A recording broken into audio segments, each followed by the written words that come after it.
یا الہی بخش دے سید کو روز حشر تو۔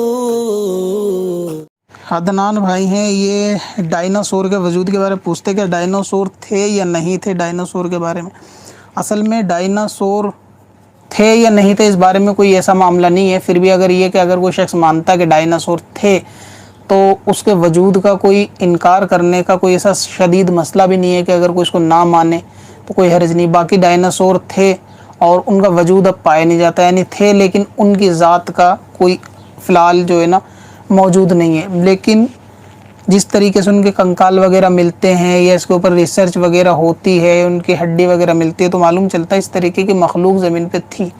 تو اگر اس پہ یقین رکھ بھی لیا جائے تو اس کے اندر کوئی تعجب نہیں ہے کہ اللہ تبارک و تعالیٰ کی قدرت اس بات پر قادر ہے کہ وہ اس طریقے کے معاملات یا اس طریقے کے جانور کو پیدا کر سکتے ہیں۔ تو اس میں کوئی حرج نہیں ہے اگر کوئی ڈائناسور کو مانے کہ ڈائناسور پہلے تھے اب نہیں ہے تو کوئی دقت نہیں ہے۔ تو ڈائناسور کا ہونا کوئی تعجب والی بات نہیں ہے کہ یہ ہو نہیں سکتا، یہ کوئی ناممکن والی چیز نہیں کہ ہو نہیں سکتے، بالکل ہو سکتے ہیں ڈائناسور، اس میں کیا دقت ہے۔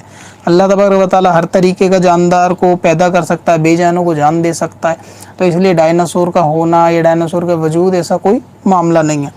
دوسری بات یہ ہے کہ بالفرض جس طریقے کا یہ معاملہ ڈائناسور وغیرہ کے ساتھ ہے کہ بھائی ان کا معاملہ جیسے کہ ابھی کہتے ہیں کہ ان کی جو نسل ہے اس کے اندر سے یہ جو نکل رہے ہیں کروکوڈائل یا مگرمچھ وغیرہ یہ پائے جاتے ہیں، تو بھی اس کے اندر کوئی مسئلہ نہیں ہے کہ بھائی اگر پائے جاتے ہوں تو کوئی دقت والی بات نہیں ہے۔